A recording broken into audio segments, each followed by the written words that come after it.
Buenos días, hermanos.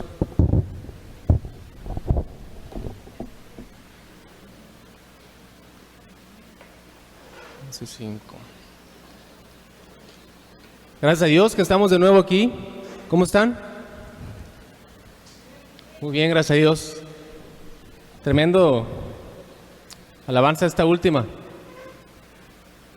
Mi vida es Cristo, Jesús es mi todo. La cantamos como un buen coro, como una alabanza que a veces no meditamos, pero muy interesante que meditemos en ella y sepamos lo que estamos cantando, lo que hemos exhortado siempre.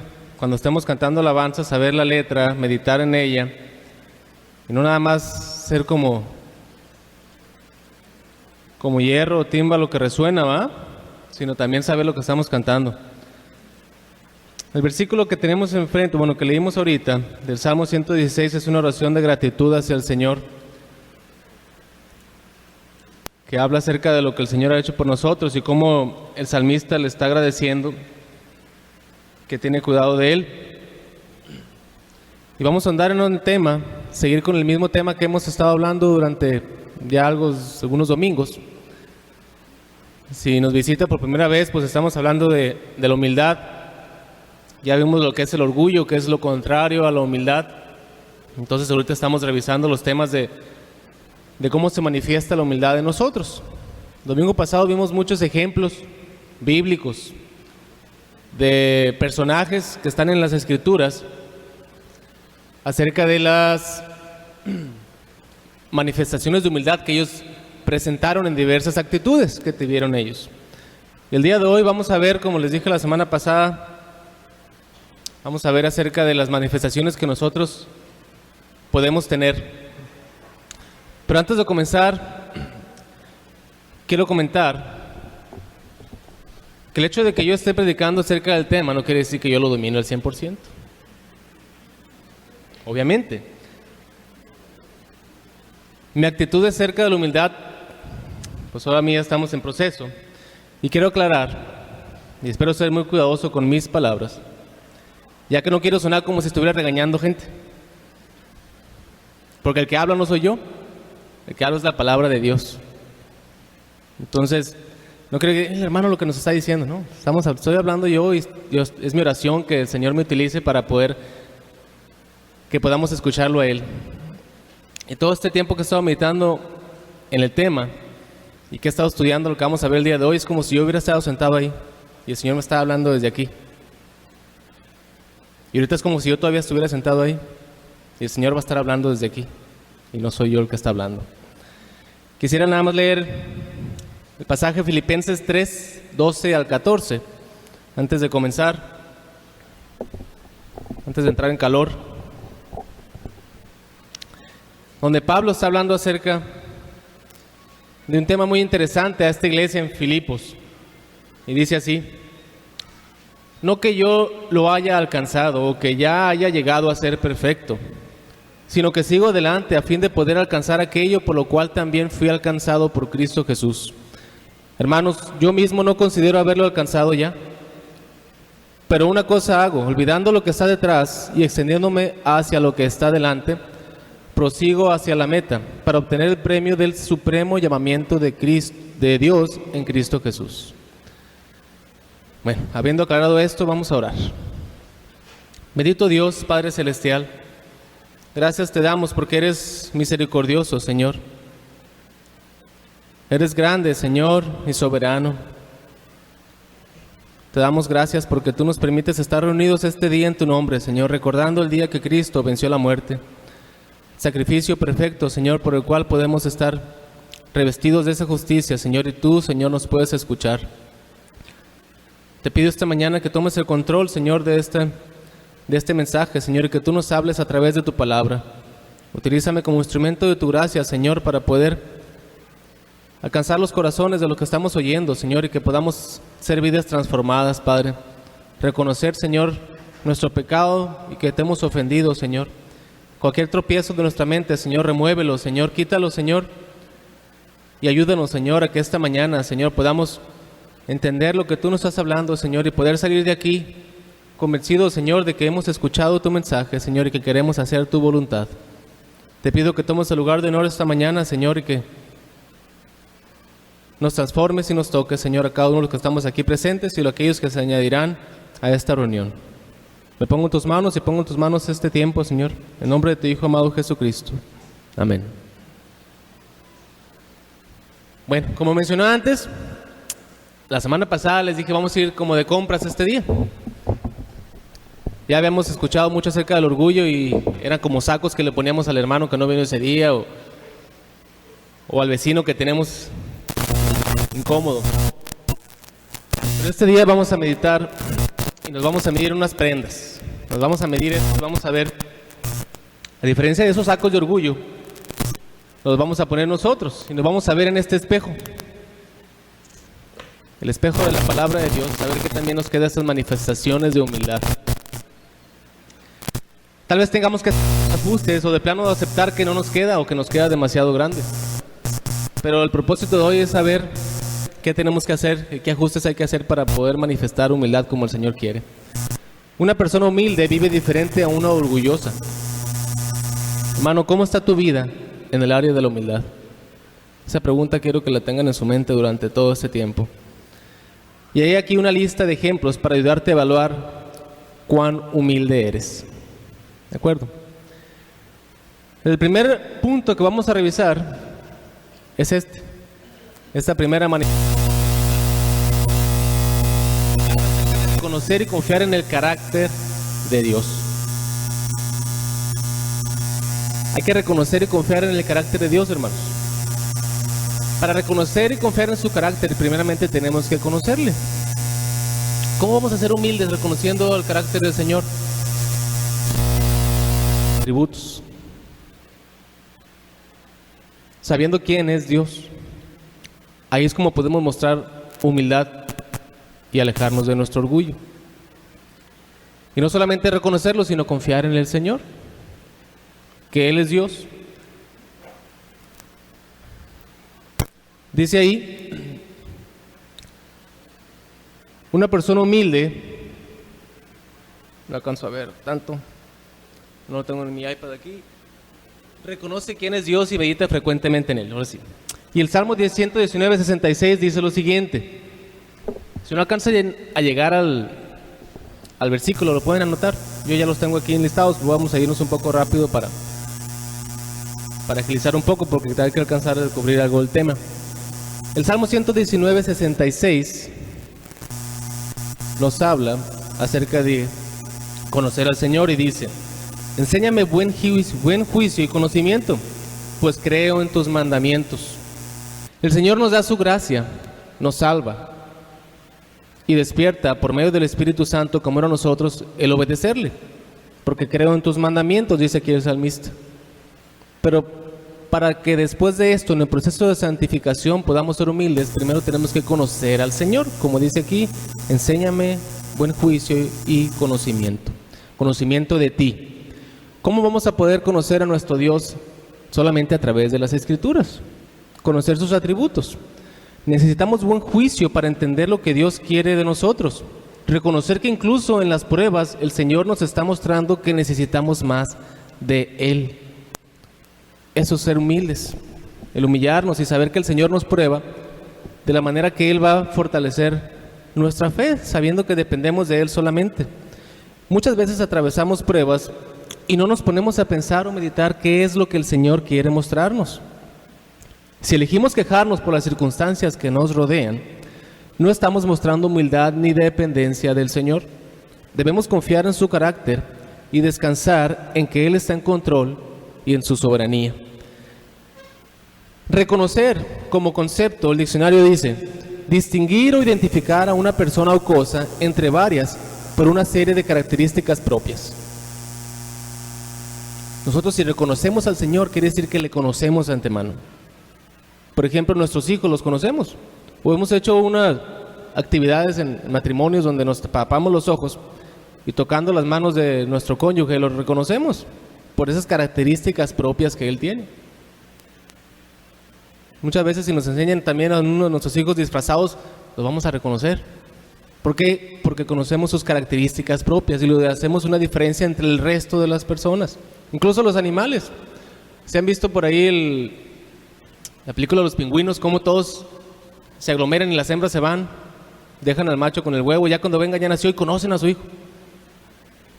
Porque las características propias resaltan y hacen que lo conozcan. Entonces nosotros, ¿cómo vamos a reconocer a Dios? Conociéndole al Señor por medio de sus escrituras. Y eso es una de las manifestaciones de humildad, conocer y reconocer al Señor. Reconocer que es el Señor el que obra en ciertas y cuáles cosas. ¿Por qué? Porque sabemos y conocemos que el Señor actúa de una o de otra manera. Conocer sus características propias es parte de esta manifestación de humildad. Y no solamente reconocer al Señor, porque muchas veces nos puede estar sucediendo algo, decimos, es que son las circunstancias, o es que es el enemigo, o es que, bueno, es el Señor el que está permitiendo eso. Y es parte de sus atributos. No solamente, como dice aquí, reconocer, sino también confiar. Confiar en el Señor. ¿Y qué es confiar? ¿En quién tenemos confianza nosotros? Podemos confiar en muchas personas, pero esta definición de confianza, o incluso la confianza, está muy desprestigiada, porque muchas veces decimos, no confío ni en mi sombra. Y las personas pueden decir, es que no puedes confiar en nadie. Y sí, a veces nos creemos eso, no es que no confío en nadie. ¿Por qué? Porque confiar, ¿qué es? Dice también la definición, es tener la impresión u opinión firme de que alguien se desarrollará según nuestras expectativas, y esto por buena fe o intuición, más que por pruebas materiales de ello. Eso es confiar. Tener fe. Tener fe, no por pruebas materiales, pero podemos tener la evidencia de algo y por eso vamos a confiar. Por ejemplo, en nuestras casas, cuando nos sentamos a comer, cuando vivimos con nuestros padres, tenemos confianza de que nos van a poner un plato y no nos va a envenenar. No tenemos que hacer una prueba de cianuro a ver si tiene veneno, porque la evidencia es que nos van a dar algo que nos va a nutrir. Por evidencia tenemos esto y confiamos y tenemos fe en eso. Por eso mucha gente incrédula dice, es que la fe es creer ciegamente. No. La fe es tener evidencia de algo y por eso confío en eso. Eso es tener fe, pero la gente tiene un concepto de fe que es muy erróneo. Entonces el confiar es tener fe en algo. Nosotros, si confiamos en el Señor, es que le conocemos y sabemos que cumple sus promesas. Si confiamos en Jesucristo es porque Él ha demostrado que es digno de confianza.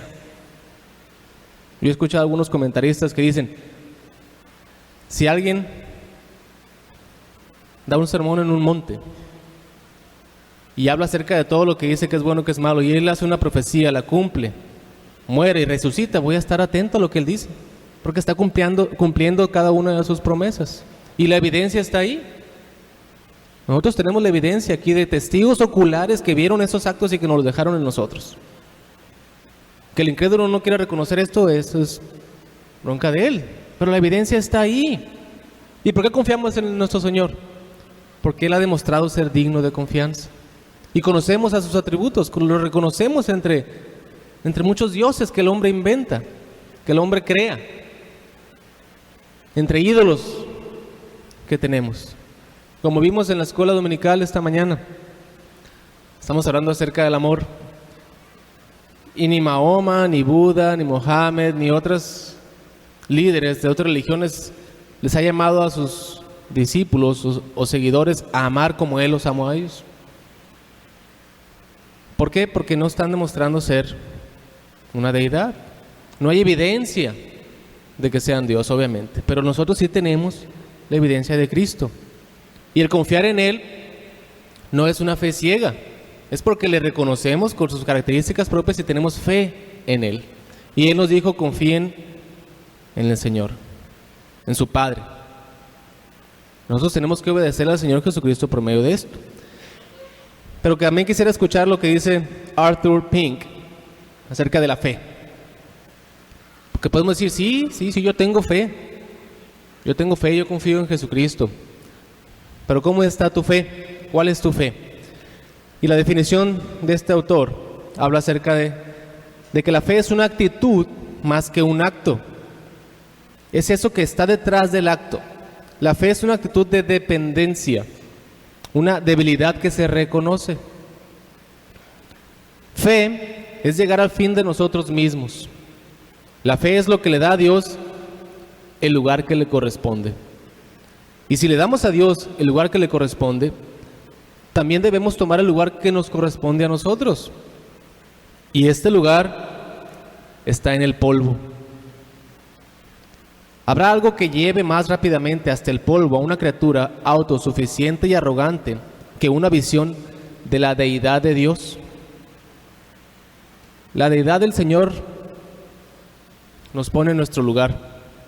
Nada humilla más al corazón humano que hacer un reconocimiento verdadero de la absoluta soberanía del Señor. Reconocer que el Señor es soberano es humillante para el corazón del hombre, del mundo. Saber que el Señor tiene el control de todo es reconocerle, y eso nos humilla, obviamente. El problema principal es que mucho de lo que se pasa o de lo que se pasa por fe en la actualidad realmente solo es un sentimentalismo sensiblero. Me estaba quemando por decirlo. Sentimentalismo sensiblero, así lo define el autor. Porque nos vamos por sentimientos, no por una actitud que debemos tener. La fe de la cristiandad en este siglo es mera credulidad. Y el Dios de muchas de nuestras iglesias no es el Padre de nuestro Señor Jesucristo, sino un mero producto de la imaginación. La teología moderna ha inventado un Dios que la mente finita puede entender, cuyos caminos son agradables al hombre natural. Un Dios que es completamente como los que profesan adorarlo. La iglesia moderna crea un Dios que puede entender en su totalidad. Un Dios que pueden definir al 100%. Y lo hacen similar a ellos mismos. Un Dios de quien existe poco o ningún misterio. Pero qué diferente es el Dios que las Santas Escrituras revelan. De Él se dice que sus caminos son inescrutables. Ese es el Señor de las Escrituras, el Padre de nuestro Señor Jesucristo. Un Señor que tiene misterios. Pero en nuestra necesidad de razonarlo todo, creamos que entendemos en su totalidad o que creemos entender en su totalidad. Esta es la definición de fe, según este autor, muy buena. En nuestra vida cristiana tenemos que responder muchas preguntas. Nosotros como cristianos, a mí en lo personal, me hacen muchas preguntas. Ustedes también. La gente que no conoce al Señor viene a nosotros porque deducen o piensan que a nosotros se nos ha revelado todo porque venimos a las Escrituras. Sin embargo, el Señor tiene misterios que no podemos entender y que en este lado de la eternidad no serán revelados. Pero a veces, en el afán de querer dar una explicación a todo y no querer quedar mal ante los demás, ponemos o añadimos cosas a la palabra de Dios. Incluso entre creyentes hay discusiones acerca de ciertas áreas que la Escritura calla o no define por completo. Por ejemplo, el cesacionismo o el continuismo, o ciertos detalles específicos de la escatología. Hay creyentes que dicen, no, es que sí, así. Pero la Escritura no lo dice por completo. Hay cosas que la Escritura y el Señor ha permanecido, hasta ahorita ha decidido no revelar. Pero la verdad humilla, o la verdadera humildad se puede mostrar cuando respondemos de esta manera. Esto quita todo orgullo de por medio.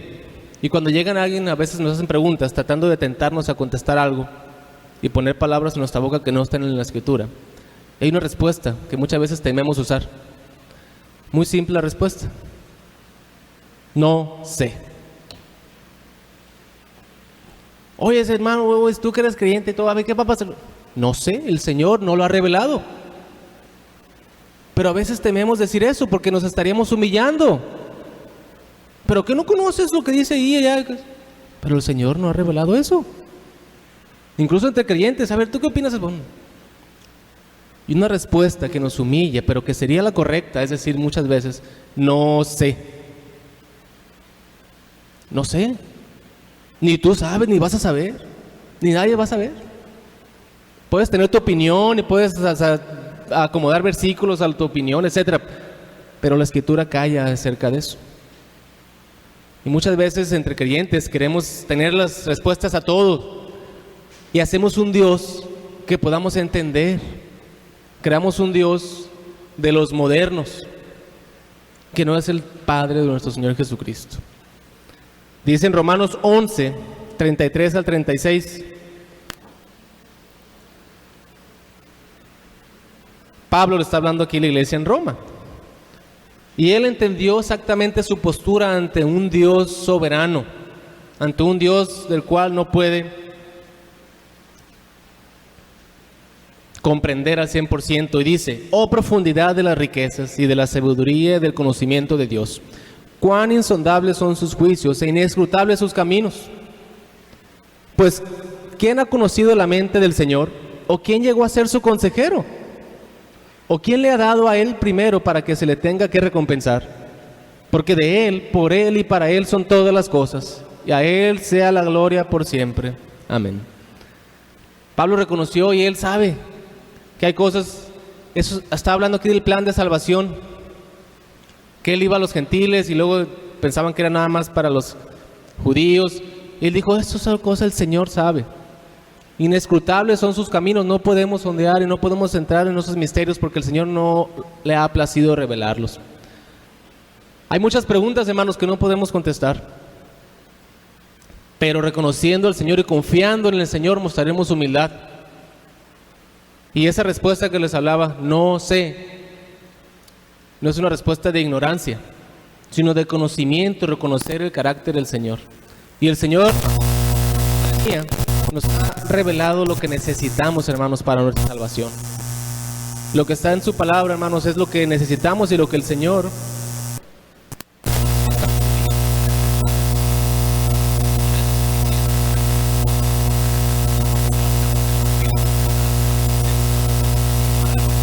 que muchos se vayan añadiendo a la iglesia y se conviertan en hijos del Señor. Habrá muchas preguntas que no podamos contestar, pero hay muchas que sí, que el Señor ha revelado ahí. Esto que acabamos de leer en Romanos es una oración de Pablo de alabanza a Dios por la sabiduría de su plan. Aunque el método de Dios y su significado va más allá de nuestra comprensión, Él no es arbitrario. Gobierna el universo y nuestras vidas en perfecta sabiduría, justicia y amor. Lo que encierran estas preguntas, donde habla acerca de quién ha conocido la mente del Señor o quién ha llegado a ser su consejero, es que ninguno puede comprender por completo la mente del Señor. Ninguno ha sido su consejero y Dios no le debe nada a ninguno de nosotros. Incluso Isaías y Jeremías en el Antiguo Testamento se hicieron estas preguntas para demostrar que no hay quien tenga capacidad para aconsejar a Dios ni para criticar sus caminos. Esto es desde el Antiguo Testamento, cuando el Señor mismo les hablaba. Tenía a sus profetas con los cuales se comunicaba. Había cosas que ellos decían: ¿y quién va a entender por completo esto? Solamente el Señor.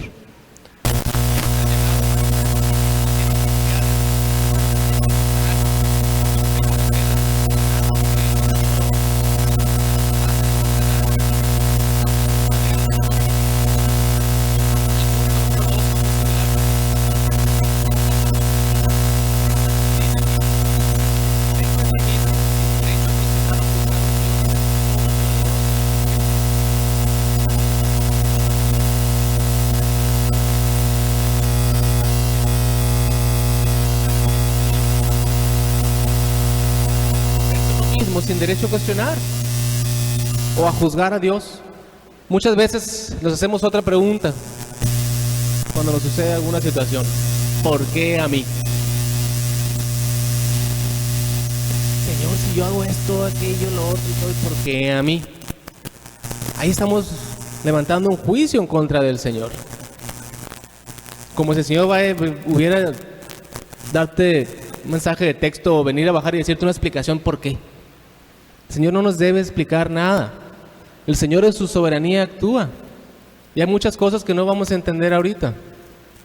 Y si nos llevamos la vida preguntándonos por qué a mí, o por qué a esta iglesia, o por qué tantas cosas, pero el Señor revela lo que necesitamos saber. Y si nosotros nos ponemos a cuestionar al Señor, estamos siendo orgullosos, porque estamos exigiendo respuestas y no estamos teniendo una actitud de humildad para llevar a cabo aquello que el Señor quiere que hagamos.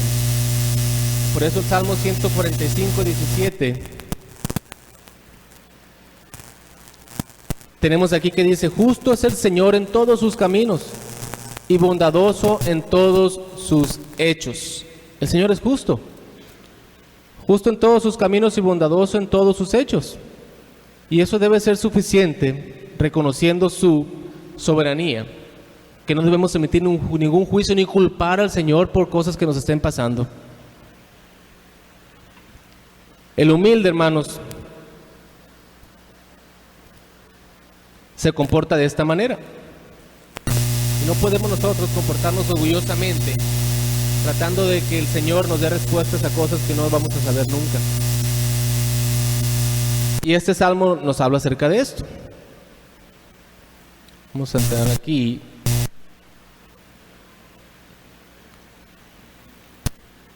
Mientras toman sus notas, voy a revisar otra nota aquí.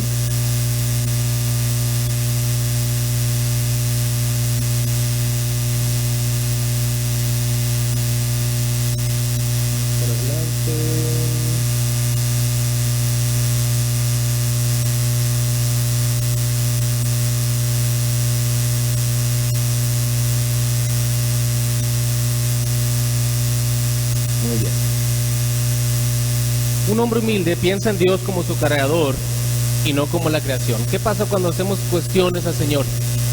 Queremos vernos como Él, queremos que nos den explicaciones, sabiendo que no somos nadie para cuestionar al Señor de esa manera. El humilde no se ve a sí mismo, ni aún remotamente calificado para juzgar al Señor, como vimos aquí en Salmo 145, 17. Dice: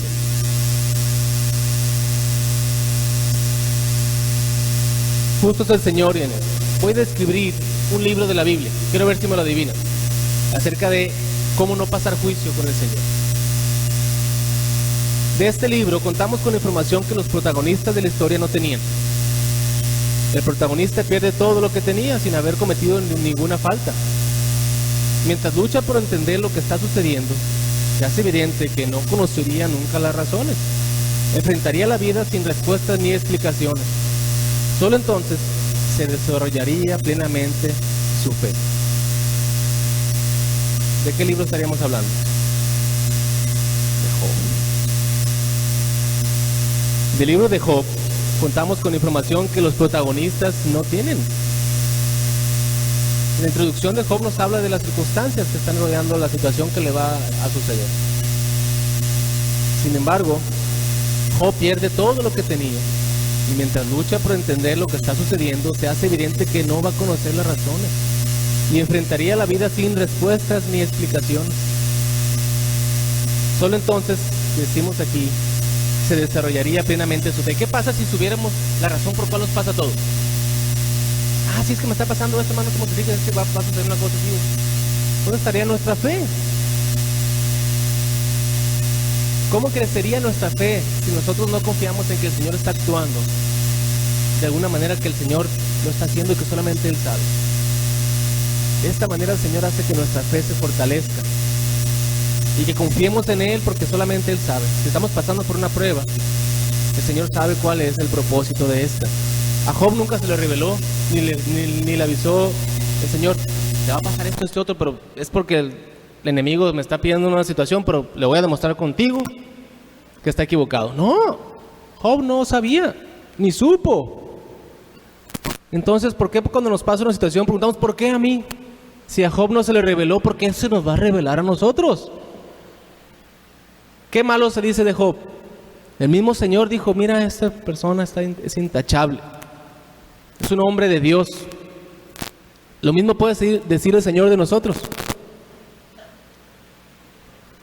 Creo que muy poco levantarían la mano acerca de esto.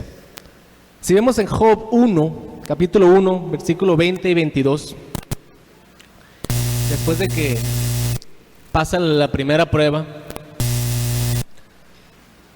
Recordemos aquí que a Job lo van y lo visitan varios mensajeros, que por el propósito de lo que estaba sucediendo, siempre había una persona que quedaba y que se daba cuenta de lo que pasaba y iba y le avisaba. Job, pasó esto con tu empresa, pasó esto con tus hijos, pasó esto con el ganado, con la siembra. Y había alguien que le avisaba. Después de que se entera todas estas tragedias que en un día suceden, Job se levantó, rasgó su manto, se rasuró la cabeza y postrándose en tierra adoró y dijo: desnudo salí del vientre de mi madre y desnudo volveré allá. El Señor dio y el Señor quitó. Bendito sea el nombre del Señor. ¿No tendría sentimientos Job? ¿No tendría ganas de arremeter en contra de quienes hicieron esto? Obviamente sí, pero esa actitud que tomó Job aquí es una actitud humilde, diciendo que el Señor dio y el Señor quitó, porque no tenía él puesto su mirada y su amor en las posesiones, y no dependía de lo que él tuviera para que el Señor fuera adorado por él. Job no ocultó el pesar que lo abrumaba, estaba triste. La demostración de sus sentimientos no significó que había perdido su fe en Dios. En esta primera prueba de Satanás, Job perdió sus posesiones y su familia, pero reaccionó correctamente hacia Dios al reconocer su soberana autoridad. Satanás perdió el primer asalto. Job pasó la prueba y demostró que la gente puede amar a Dios por lo que Él es y no por lo que le da. Podemos amar a Dios porque tenemos esto, aquello y todo lo otro, pero ¿qué pasa si Dios nos lo quita? Sí lo voy a amar, pero qué bárbaro, ¿se va a pasar de lanza? Hay que tener cuidado con esto. Aquí Job demostró que tiene sentimientos y se abrumó e incluso maldijo el día que nació y prefirió no haber nacido, pero adoró al Señor. Dijo: Dios dio y Dios quitó, y alabado y bendito sea el nombre del Señor. Si nos vamos más adelante, en Job 2, 9 y 10.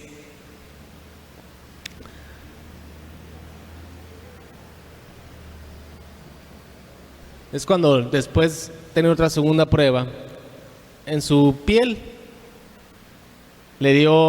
salieron llagas por todos, se estaba revolcando en ceniza y se rascaba con una vara las heridas. Entonces su mujer le dijo: ¿aún conservas tu integridad? Maldice a Dios y muérete. Pero él le dijo: como habla cualquier mujer necia has hablado. ¿Aceptaremos el bien de Dios y no aceptaremos el mal? Y en todo esto Job no pecó con sus labios. Fíjense, ¿por qué fue respetada la vida de la esposa de Job?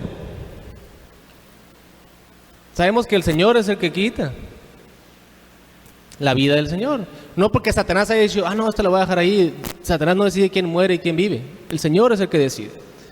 El Señor la apartó cuando se derrumbó esa casa en toda la familia de Job.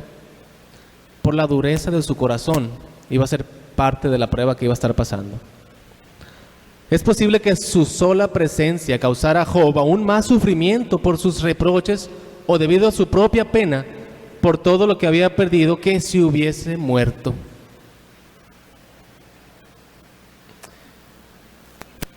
Era parte de la prueba del Señor. Y hay que orar, hermanos, para no ser usados de esa manera como prueba del Señor. Que no por nuestra dureza de corazón seamos juicio para alguien y que el Señor diga: voy a hacer que se fortalezca tu fe, porque este hermano, por esa dureza de corazón que tiene, seas tú engrandecido, que crezca tu devoción. Mucha gente piensa que creer en Dios la protege de los problemas, de modo que cuando las calamidades vienen se rebelan contra la bondad y la justicia de Dios. Pero el mensaje de Job es que usted no debe de renunciar a Dios solo porque le suceden cosas malas. La fe en Dios no garantiza la prosperidad personal, y la falta de fe no garantiza problemas en la vida. Hay gente que no cree en Dios y parece que le va muy bien. Si así fuera, la gente creería en Dios solo para hacerse rica. que hay doctrinas falsas que hablan acerca de la prosperidad. Se cree en Dios y el Dios te va a hacer que hagas esto, que tengas lo otro, que si haces aquello, Dios es un Dios de prosperidad, Dios es un Dios de esto, o es el rey, vas a ser hijo del rey, todo eso. Pero esto no garantiza nada. Dios es capaz de rescatarnos del sufrimiento, sí, es capaz de hacerlo, pero también puede permitir que éste venga. Puede permitir que el sufrimiento venga por razones que no podemos entender. Si siempre supiéramos por qué sufrimos, nuestra fe no tendría espacio para crecer. Por eso el Señor no nos ha revelado todo. Pero si estamos metidos en nuestra necedad de estar queriendo tener respuestas de todo del Señor, ¿por qué el Señor a mí me manda tantas pruebas? Bueno, pues, admite las pruebas. Confía en el Señor, que crezca tu fe, porque el Señor lo hace para beneficio tuyo. Para eso son las pruebas.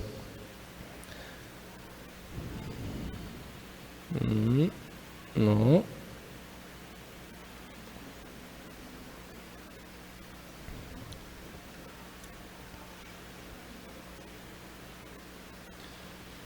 El hombre humilde sabe que su perfecto Dios puede hacer cualquier cosa que le plazca. Y en esa humildad nosotros podemos entender que el Señor no tiene que darnos explicaciones de todo lo que está haciendo. El Señor solamente, en su amor por nosotros, nos ha dado su Hijo y es suficiente. ¿Qué pasa también cuando leemos en la Escritura? Bástate mi gracia, dice el Señor. Regocíjate en ella. Esto debe ser suficiente, la gracia que el Señor nos da para hacer esto. Vamos a Romanos 9, 19 al 23, para terminar el punto este. Romanos 9, 19 al 23. Está Pablo hablando aquí acerca de lo siguiente. Dice: pues me dirás, ¿por qué pues inculpa? ¿Por qué? ¿Quién ha resistido a su voluntad? Mas antes, oh hombre, ¿quién eres tú para que alterques con Dios? Dirá el vaso de barro al que lo formó: ¿por qué me has hecho así? ¿O no tiene potestad el alfarero sobre el barro para hacerla de la misma masa un vaso para honra y otro para deshonra? ¿Y qué si Dios, queriendo mostrar su ira y hacer notorio su poder, soportó con mucha paciencia los vasos de ira preparados para destrucción, y para hacer notorias las riquezas de su gloria, las mostró para con los vasos de misericordia que Él preparó de antemano para gloria? Con esta ilustración, Pablo no dice que algunos somos más valiosos que otros, sino simplemente que el Creador controla todo lo creado. El objeto creado, sin embargo, no tiene derecho de demandar cosa alguna de su Creador. Su existencia depende de Él. Al tener en cuenta esta perspectiva, se elimina cualquier tentación de enorgullecernos por logros personales. Es que el Señor me rescató porque vio algo en mí que iba a valer la pena. ¿Estamos siendo humildes diciendo eso? Obviamente no. No hay nada en nosotros que merezca la pena de salvar, de que el Señor nos salve. El no inculpar a Dios de lo que está haciendo es lo que nos va a ayudar a ser humildes y ser testimonio para los demás. Punto número 2. Esto fue verte a ti mismo sin derecho a cuestionar o juzgar a un Dios todopoderoso y perfecto. Pasemos al siguiente, hermanos, el 3.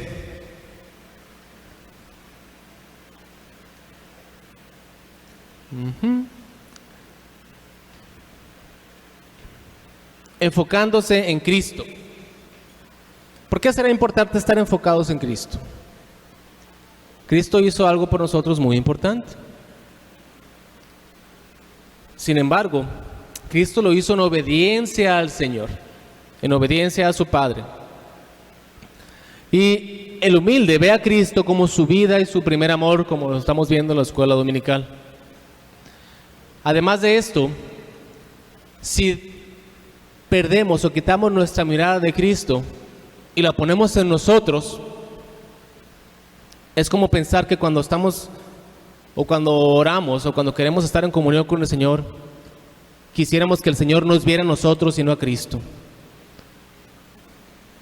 Pero el Señor, en su justicia y misericordia, al salvarnos, nos imputa la justicia de Cristo.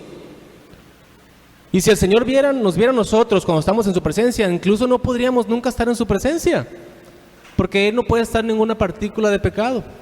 Y nosotros como pecadores no podemos venir al Señor. Si no fuera por el sacrificio de Cristo, no pudiéramos tener una comunión con el Señor. Por eso el humilde ve a Cristo como su vida y su primer amor. Y no existe ninguna otra cosa o persona que ellos deban tener. El humilde ve a Cristo como todo lo que necesita, como lo que estábamos cantando antes de entrar aquí. Jesús es mi todo. Aleluya, mi vida es Cristo. Es interesante, hermanos, cómo si vemos de esta perspectiva, conoceremos por qué el estar enfocados en Cristo es lo más importante, porque es lo que el Señor ve en nosotros. Ve a Cristo, no nos ve a nosotros, porque si fuera así, entonces no pudiéramos estar en su presencia. Vamos a Filipenses 1:21, versículo pequeño que está hablando Pablo a los filipenses, donde él les está explicando que para él, porque para mí el vivir es Cristo y el morir es ganancia. Para los incrédulos, la vida en la tierra es todo lo que hay. Mientras estén en la tierra, para ellos es todo lo que existe. No tienen una esperanza, no tienen algo más después de esta vida. Por lo tanto, es natural para ellos empeñarse en valores como dinero, popularidad, poder, placer o prestigio, porque es en esta vida todo lo que ellos ven y que piensan tener. Para Pablo, sin embargo, la vida significa desarrollar valores eternos y hablar a otros acerca de Cristo, que es el único que puede ayudarnos a ver la vida desde una perspectiva eterna. Lo máximo en la vida de Pablo, y también debe ser para nosotros, es hablar con denuedo a favor de Cristo y ser semejante a Él. Por eso, Pablo dijo con toda confianza que morir sería mejor que vivir, ya que se libraría de las inquietudes del mundo y vería a Cristo cara a cara. Él estaba enfocado en Cristo y se enfocaba en Él, y no se enfocaba en el dinero, en el poder, en posiciones, en prestigio, en fama, que para el incrédulo es lo más importante, porque ellos solamente ven esta vida como todo lo que van a tener. Pero aquí vemos Pablo nos está dando el ejemplo de que como creyentes debemos tener nuestra mirada en Cristo, y así como él dijo, para mí vivir es Cristo y el morir es ganancia, es un ejemplo que tenemos que tener presente. Si usted no está listo para morir, tampoco está listo para vivir. Asegúrese de su destino eterno y será libre para servir, entregado y sin temor a la muerte. Tremendo, hermanos. Tenemos que estar listos para morir. ¿Qué quiere decir eso? Estar en cuentas con el Señor y saber que tenemos a Cristo en nuestra mira, y que el Señor, cuando nos ve a nosotros, ve a Cristo, y cuando nos lleve de este mundo, vayamos directamente con Él a su presencia y que lo veamos cara a cara. Eso es tener la vida, o estar enfocados en Cristo, quitarnos a nosotros de la ecuación, no estar ahí nosotros en el medio con nuestras obras, con nuestros atributos o con nuestras intenciones, que para el Señor no significa nada. El Señor a eso no le sirve, hermano. No le sirve lo bueno que eres tú, no le sirve los atributos que tienes. Pablo tenía credenciales, o sea, tenía él cosas en que enorgullecerse. Una lista, ahorita vamos a ver. Pero las estimaba como pérdida. Vamos a otro pasaje, Hebreos 12, del 1 al 2. Hebreos 12, del 1 al 2, aquí vemos al autor de Hebreos hablando acerca de estar enfocados en Cristo. Y dice así: por tanto, nosotros también, teniendo en derredor nuestra tan grande nube de testigos, Despojémonos de todo peso y del pecado que nos asedia, y corramos con paciencia la carrera que tenemos por delante, puesto los ojos en Jesús, el autor y consumador de la fe. Hay que correr hacia adelante con los ojos puestos en Jesús. Para vivir con eficiencia esta vida, debemos fijar nuestros ojos en Cristo. Titubearemos si apartamos la mirada de Él y si nos miramos a nosotros mismos. Contemplamos las circunstancias que nos rodean. Debemos correr para participar en la carrera de Cristo, no en la nuestra, y siempre debemos fijar nuestra mirada en Él. Si estamos tratando de hacer las cosas para ganarnos la salvación, hermanos, nunca vamos a lograrlo. Cristo lo hizo por nosotros, y enfocados en esa muerte y ese pago del pecado, entonces podemos nosotros estar confiados de que estaremos en la presencia del Señor cara a cara. Vamos a Filipenses 3, de 7 al 9 también, por favor.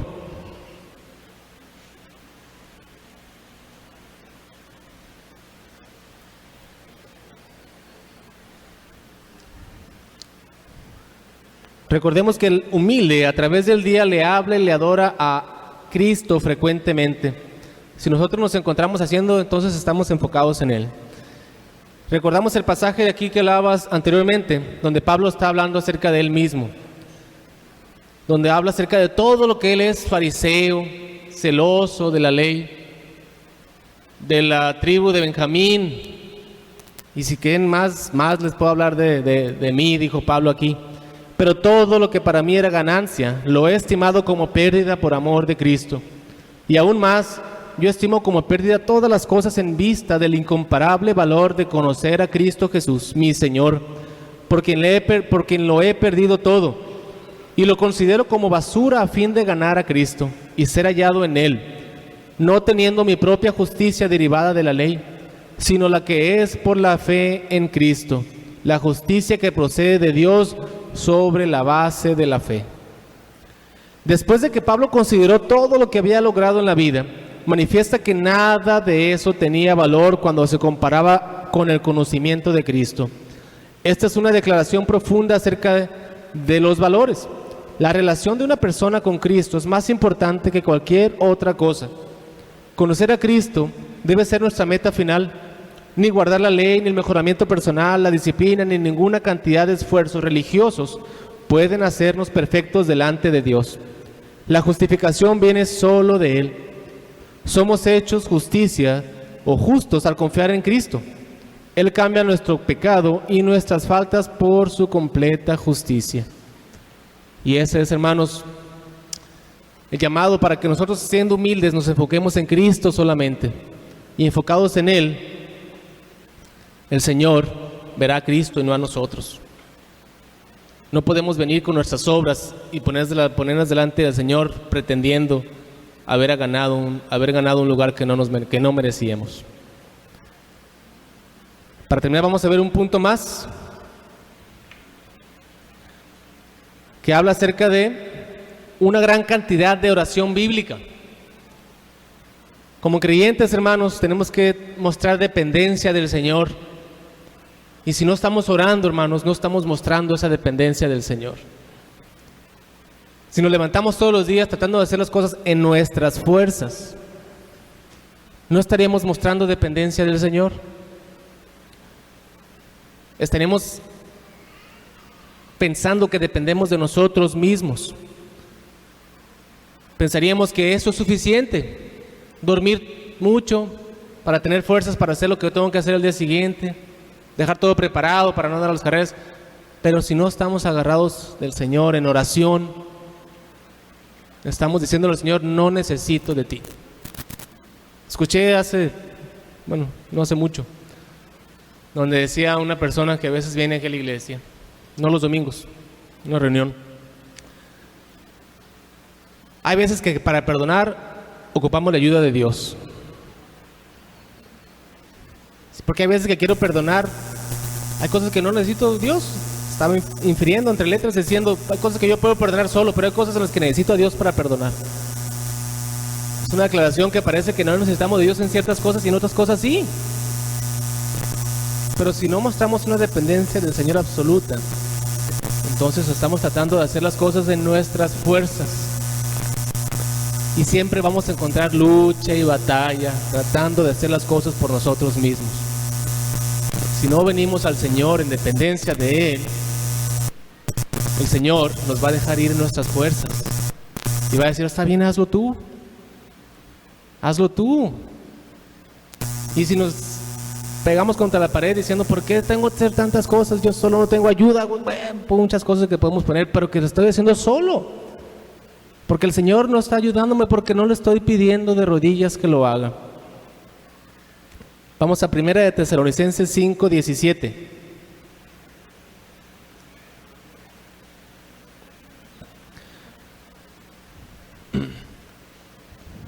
Vemos ahí donde dice, los humildes quieren adorar a Dios y se ven a sí mismos como dependientes de Dios para su capacitación.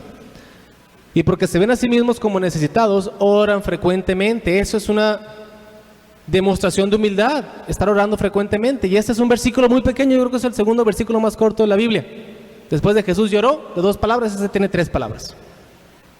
Orad sin cesar. 1 de Tesalonicenses 5:17. Y es a lo que voy. No dejar de orar, estar orando, pidiéndole al Señor que nos ayude en todo lo que tenemos que hacer. Hasta para acostarnos en la noche, ayúdame, Señor, a dormir tranquilo y no soñar una cosa o la otra, que cosas que no tenemos inferencia para decidir qué hacer. No podemos pasar todo el tiempo de rodillas, pero es posible asumir una actitud de oración todo el tiempo. Esta actitud se construye sobre el reconocimiento de nuestra dependencia de Dios, tomando en cuenta que está con nosotros y con la determinación de obedecerle en todo. Luego hallaremos que es natural orar con frecuencia, espontáneamente, oraciones cortas. Una actitud de oración no debe sustituir al tiempo dedicado a la oración en sí, sino que debería ser una consecuencia del mismo. Si apartamos un tiempo para depender del Señor y mostrar nuestra dependencia de Él, pidiéndole en oración que nos ayude, durante todo el día vamos a tener una actitud de oración.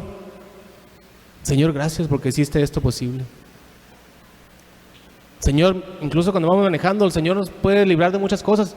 Gracias, Señor, que me di cuenta y hice alto. Es una actitud de oración. Pero eso es consecuencia del tiempo que apartamos para el Señor. Y esto no lo sustituye. No puedes decir, es que todo el día estoy orando, ando diciéndole al Señor en cada alto, Señor, ayúdame en esto, lo otro. No, eso es una actitud de oración que debemos de tener en consecuencia al tiempo que apartamos para el Señor. Por eso, hermanos, hay que estar agarrados del Señor en oración, pidiéndole que nos ayude siempre en todo. Vamos a 1 de Timoteo 2, del 1 al 2. Otro pasaje acerca de este tema. 1 de Timoteo 2, 1 y 2 dice: exhorto, eso es Pablo también hablando de Timoteo, ante todo, a que se hagan rogativas, oraciones, peticiones y acciones de gracias por todos los hombres, por los reyes y por todos los que están en eminencia, para que vivamos quieta y reposadamente en toda piedad y honestidad. ¿Qué está diciendo Pablo aquí? Oren por los gobernantes, oren por las cosas que ya están decididas. Decimos, pero pues ya está ya el presidente, ya está ya el gobernador, ya está ya el que manda, ya está el líder ahí, ya que voy a orar por él. Aunque Dios es todopoderoso y omnisciente, que todo lo sabe, Él nos ha escogido para que le ayudemos a cambiar el mundo por medio de nuestras oraciones. ¿Cómo sucede esto? Es un misterio, debido a nuestro limitado entendimiento, pero es una realidad. Pablo nos exhorta a orar unos por otros y también por los que nos gobiernan. Nuestras oraciones fervorosas tendrán resultados poderosos.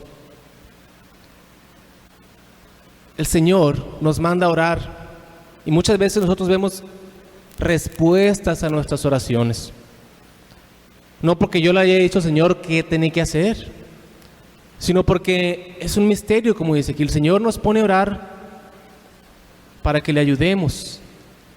Le ponemos nuestras peticiones delante de Él. El Señor nos escucha y obra porque eso nos puso en nuestro corazón. Como vemos, es otra respuesta de tal vez, ¿cómo lo hace? No sé. ¿Por qué el Señor responde a nuestras oraciones? ¿Cambió de opinión en lo que iba a hacer y luego hizo otra cosa? No sé.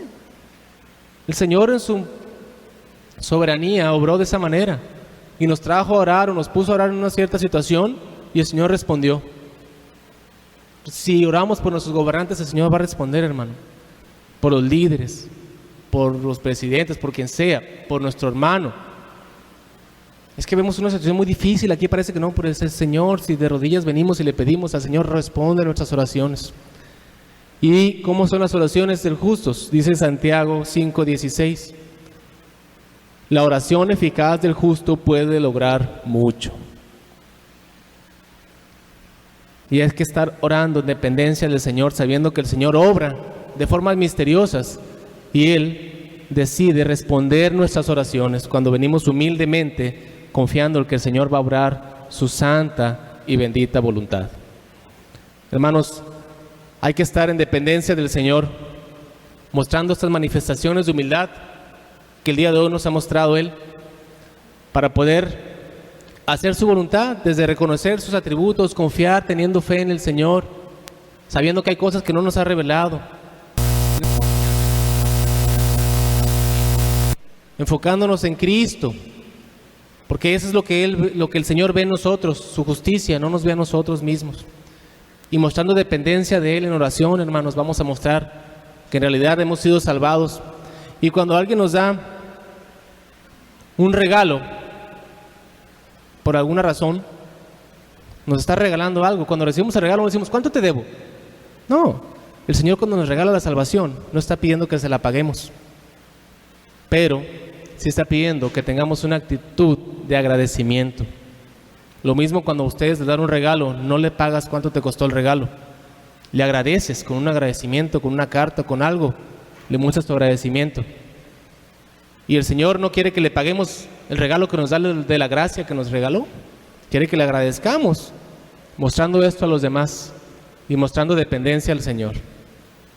Y ese es el llamado, hermanos, que podamos mostrar la gracia que ha demostrado con nosotros, mostrársela a otros, para que ellos también entiendan lo que el Señor ha hecho en nuestras vidas y que podamos ser testimonio para los demás, y que los demás al escuchar y al ver nuestra vida puedan venir al Señor. Por eso, si estás aquí esta mañana y no conoces a Cristo, acércate a uno de nosotros, pon tu confianza en Él, que Él es digno de confianza. Tenemos evidencias de que Él ha cumplido todas sus promesas y Él ha prometido que una vez que terminemos esta vida aquí, estaremos en cara a cara a Él, por amor que Dios nos ha tenido. Esa es la oración, hermanos. ¿Me acompañan a orar, por favor? Bendito Dios, Padre Celestial, Señor, gracias te damos porque tú te has manifestado de nuevo, Señor. Has hecho tu santa voluntad esta mañana, Señor. Y pedimos, Señor, que podamos poner por obra lo que hemos escuchado de ti. Gracias, Señor, porque tú eres grande, amoroso, misericordioso, Señor, pero sobre todo, Señor, eres soberano. Y haces tu santa voluntad, Señor, y sabemos, Señor, que todo esto, Señor, es para bien. Aquellos, Señor, que hemos sido rescatados de nuestra vana manera de vivir. Permítenos, Señor, poner por obra, Señor, y saber, Señor, los ajustes que tenemos que hacer para mostrar humildad, Señor, y mostrar dependencia de ti, Señor. Líbranos, Señor, de ser un Dios de los modernos, Señor, y poder confiar en el Dios y Padre de nuestro Señor Jesucristo. Te alabamos y bendecimos este día, Señor, y te damos muchas gracias. En nombre poderoso de Cristo Jesús. Amén.